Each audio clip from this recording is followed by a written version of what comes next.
Ladies and gentlemen, and there we go. Probably because the internet here is not always that reliable, as you might imagine. And good morning, good afternoon, good evening, whoever you are, wherever you are. I'm Peter Alexievich, and this is the Live at Five, coming to you live from Ukraine. And I try to bring you all the latest happenings, frontline updates, and news from local sources here on the ground in Kyiv. And we're going to start today with the frontline update. Um, Russian sources are making claims that they keep advancing in the north around the Kupiansk to Svatova line, despite the lack of evidence to the contrary. So the Russians are claiming that this big push that they've got going on in the north is making real advances. According to the ISW, that's not the case. Hey Vanetta, how you doing tonight?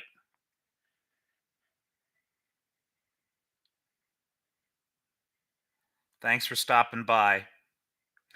Since this is recorded and will be viewed later, I'm going to just go ahead with the news and we'll see if some folks come in.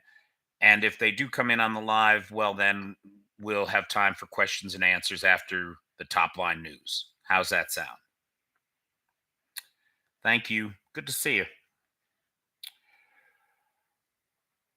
It is likely, analysts seem to agree, that it is likely the Russians are making these exaggerated claims regarding their advances in the north in an effort to draw troops away from the critically important tactical battles that are happening in the south, which we'll come to in just a moment.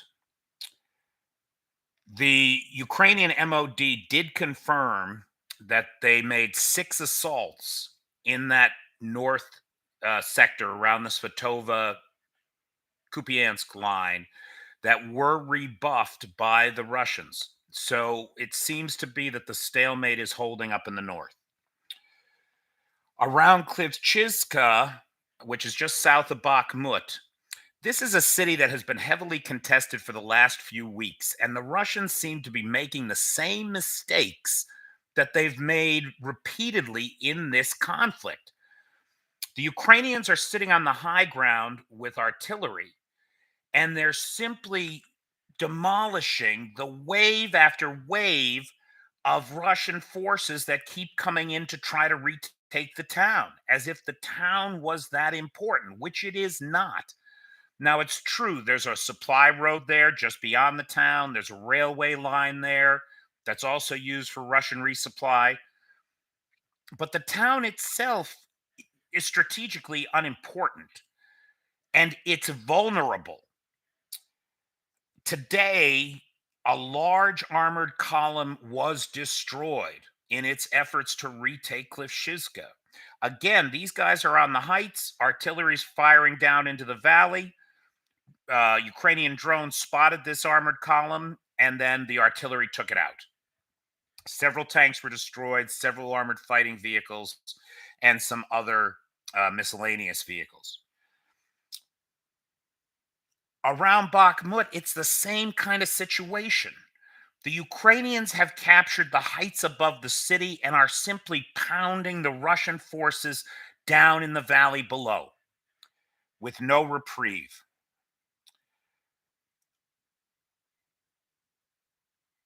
The Ukrainian armed forces did make some marginal gains around Andrivka today, but mostly that city is in the gray zone, and fighting continues heavily there.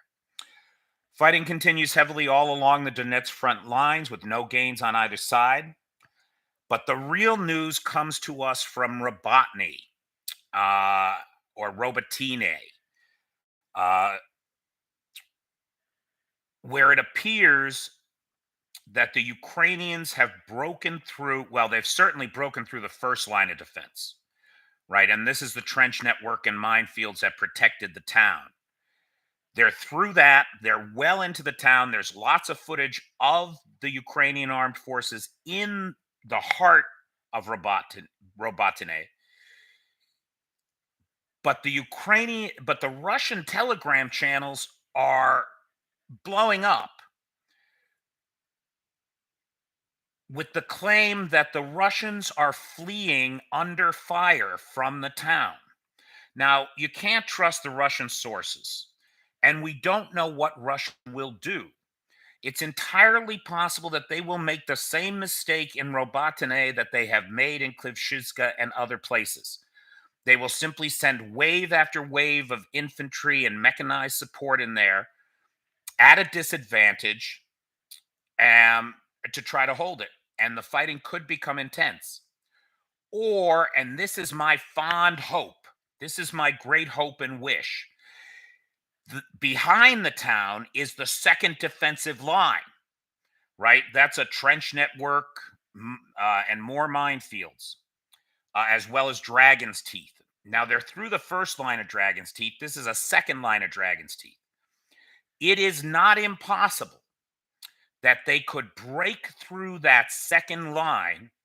And if they can consolidate their gains there and hold that territory, they can then pour troops and reinforcements around behind the defensive lines and take the Russians from the rear. That kind of action could precipitate a complete collapse of those lines in the southern front. And that is my fond wish. Now, there's another longer term strategic possibility there, too. It also opens access to the heights. And if they can get up on those heights, and it's entirely possible that they already have, because we've had some reports that the Russians current CBS News reported this, that the Russians have fire control over the road to Tokmak. I'm sorry, that the Ukrainians have fire control over the road to Tokmak. That's the resupply line for the whole southern front line.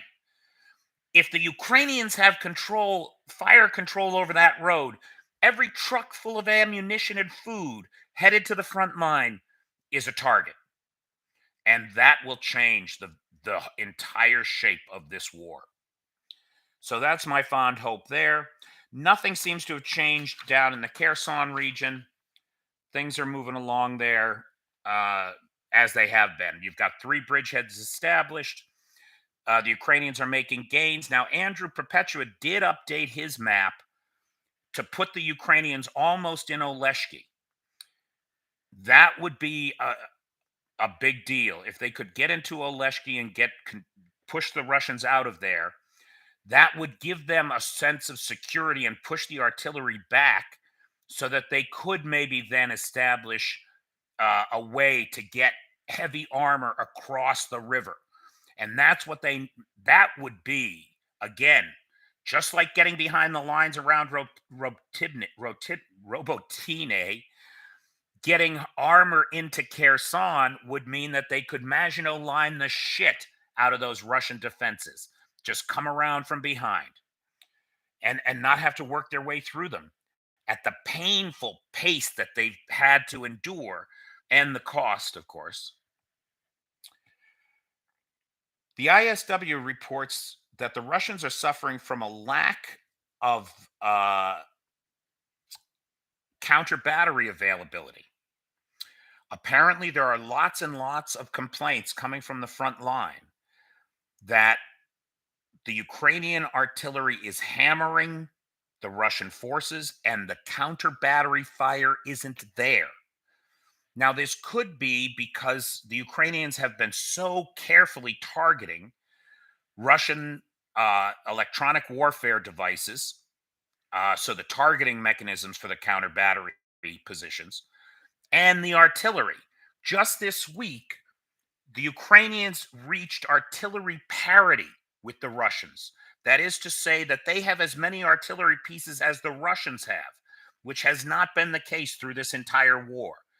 The Ukrainians now have an advantage over the Russian forces in both tanks and artillery, which is insane when one thinks of how this war began.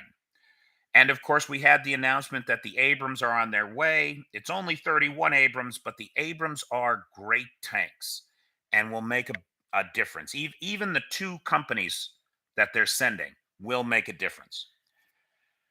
There's also the ISW is also reporting that there is a shortage of officers, that so many Russian officers have been taken out in this fighting that there are units now being commanded by privates that should be under the command of at least a junior officer. That's going to be a problem. That's going to be a problem when the shit hits the fan and the Ukrainians come pouring through a gap like the one that they're creating in Robotny right now. New Voice, which is an Eastern European media outlet, is reporting that according to unnamed Ukrainian military intelligence officials, yesterday the Ukrainians damaged or destroyed five Russian aircraft, including two Tu 22 M3 bombers. These are the big bombers that carry the caliber and cruise missiles that attack places like Chernihiv, right? We saw the terrible devastation in Chernihiv just yesterday. Was that just yesterday? Gosh, yeah, it was. Um, where at last count, you had seven people killed, including a 6-year-old girl. Sophia was her name, and 149 people injured. At least 25 of them hospitalized with a need for surgery. So, New Voice is saying that according to these military intelligence sources, there was the hit that definitely destroyed the one Tupolev 22 bomber up in the Novgorod area. Now, the Novgorod area is 900 kilometers from the Ukrainian border. So, analysts are of the opinion that this was not a Ukrainian drone strike from Ukraine, but rather local partisans who launched the drones locally. There's further evidence to this in that the same day that the strike happened, the Ukrainian flag was raised in front of the FSB building in Novgorod, which was great, right? And additionally, the Russian MOD claimed that no planes were damaged. At first, they claimed no planes were damaged. Then they claimed that one plane might have suffered some damage. Then the Ukrainians released pictures of the Tupolev 22 on fire, like just burning. And then they had to admit that one plane was destroyed. Now, according to military intelligence, two other aircraft were significantly damaged in this strike. And then a second attack, a second drone attack on an airbase in Kaluga, damaged two more bombers. And again, it was a saboteur strike. Russian saboteurs working on behalf of Ukraine in Russia carried out these strikes according to military intelligence. The MOD reports that three civilians were killed and 24 injured in Russian attacks on 129 different towns and cities here in Ukraine in the last 24 hours. Three civilians dead, 24 injured, including a 43-year-old man who was injured in a drone strike in Kherson. Now, here's some insanity for you that I can't even wrap my head around. But on Russian TV, I saw an ad for properties in Mariupol. And so I did a little digging, and it turns out that the Russians have started a low interest mortgage program. So if you're a Russian living in Russia, you can now buy a property in Mariupol at a reduced rate, at a reduced interest rate. And the plan is to emigrate 300,000 Russians to Mariupol to repopulate the city. Complete insanity, divorced from any kind of reality. The last thing that I have today is that 8 people were arrested in Russia in connection with the October 8th bombing of the Kerch Bridge last year. That was the truck bomb, right? Well, the story of that bombing is coming out, and I'm going to have to do a long form video on it because it's a fascinating story. But apparently that truck left Odessa in late September of 2022. It drove to a Bulgarian port where it was loaded on a ship. From there, it was shipped to Armenia, and Armenian customs passed it through. They they X-rayed it. There's paperwork on this. There's copies of the X-rays. They passed it through customs, and then it drove from Armenia to the Kerch Bridge. Now, the thinking is that apparently the inspection at the border of Armenia participates in the same, it's the same kind of setup as the EU has, right? If you come through the border at Armenia, then you're checked, you're good, you can go right through. You don't have to get rechecked when you go through the border at Russia.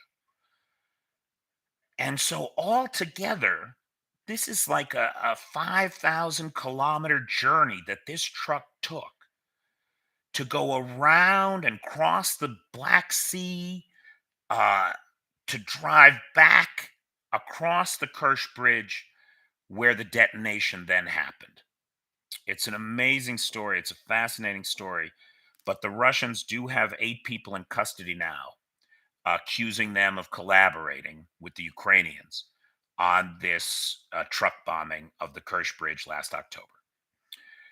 And guys, that's my top line news from Ukraine. Hey Lars, how you doing? Hey Jillian, I agree. I think it is disgusting what they're doing. But these guys are so desperate for cash, uh, eh, that they're willing to blow up food so that Putin can charge more for Russian grain. He's doing everything he can. Live is a little sketchy buffering. That could well be, Vanetta. The internet here is not always as reliable as it is in the US. So, guys, that's it for me. That's the top line for today. Does anybody have any questions, comments, points of observation, or personal need? Anything from anybody about anything? And thank you all so much for joining me, Vanetta, Lars, and Jillian. You guys are the best. This is my third YouTube live now. Yeah.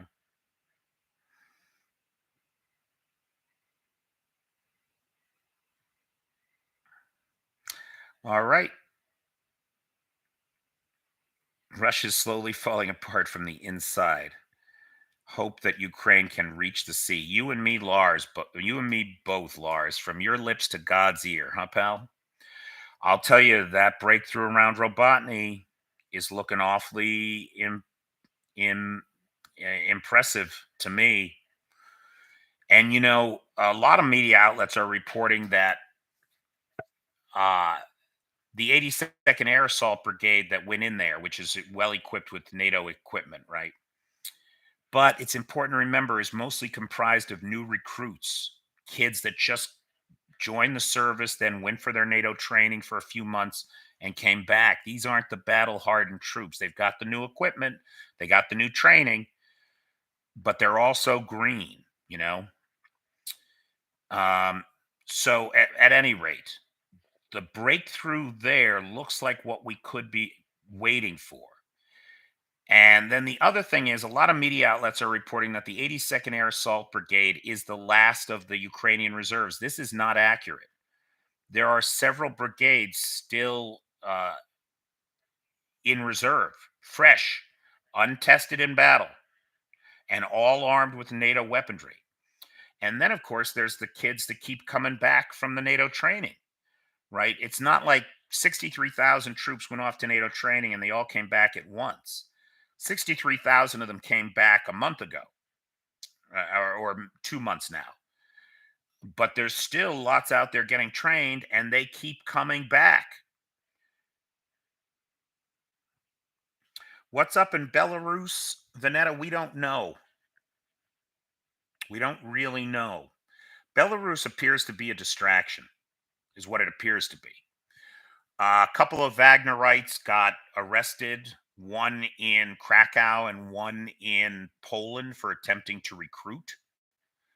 There was talk of Poland trying to invade the gap to reconnect Russia and the exclave of Kaliningrad.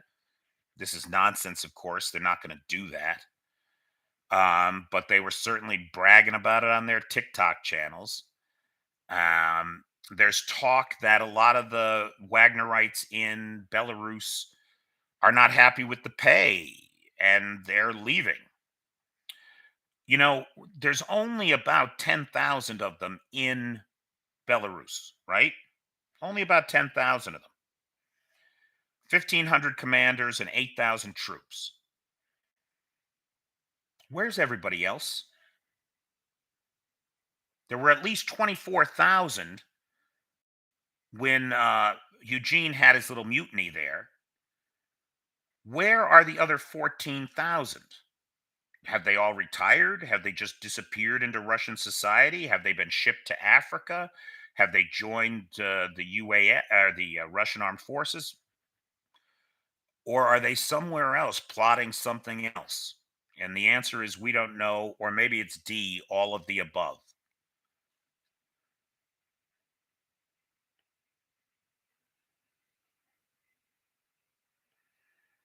Wagner is definitely busy in Africa. There's no doubt about it.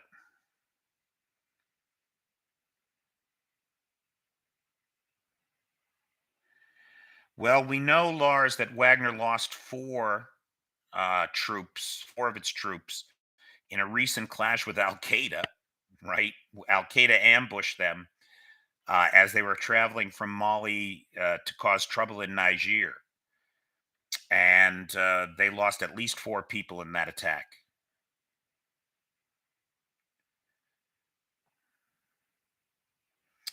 Soon the first pilots and flight crew are ready for service. Gosh, I hope so.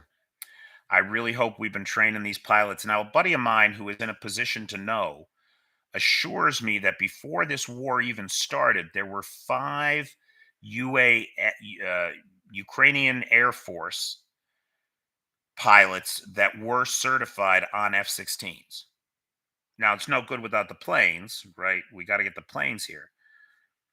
Um, but they may well, those five guys, if they're still around and if that information is accurate, they may well be with the other pilots helping to ramp them up and assist with translation, that kind of thing.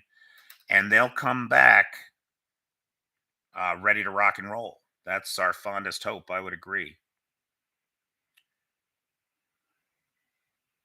History is full of irony, Lars. History is full of irony, isn't it? Yes, it is. You are not wrong, pal. Okay, good. Well, it is certainly nice to see you guys. I'll tell you.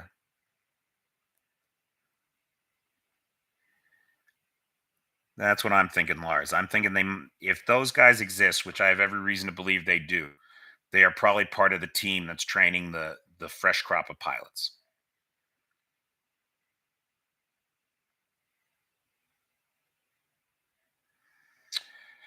I don't know if it's better filtering here on YouTube with the trolls, Jillian, or whether it's just that I'm unknown here on YouTube.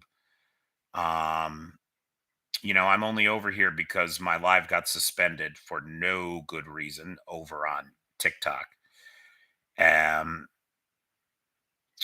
and I'm only on YouTube, I think 7 weeks now. I think it's 7 weeks. And this is only my third live on YouTube. But I'm going to continue doing this live uh, and recording this live every night at 5. And with a little bit of luck, We'll be doing it from TikTok and YouTube uh, as soon as the the ban is up. Oof.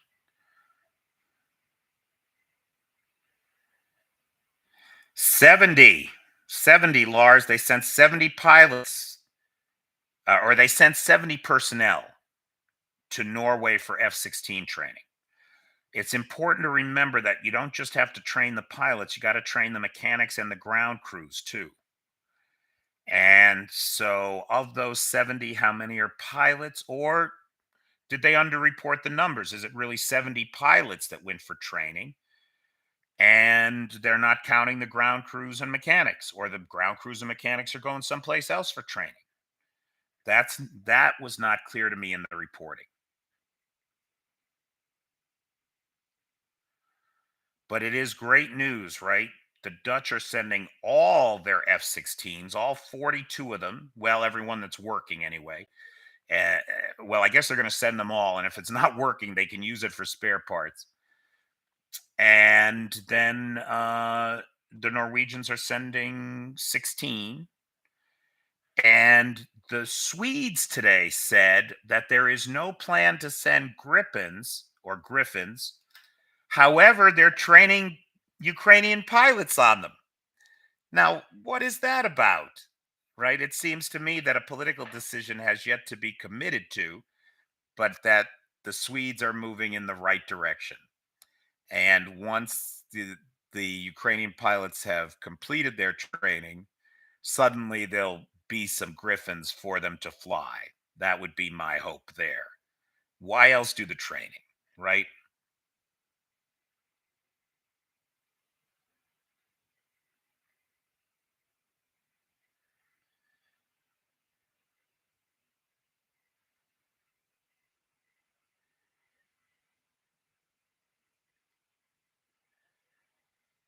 All right, guys. Thanks so much for joining me. I really do appreciate it. It's nice to talk to you guys. And I will see you over on the Tickety Talk. Thanks. Take care.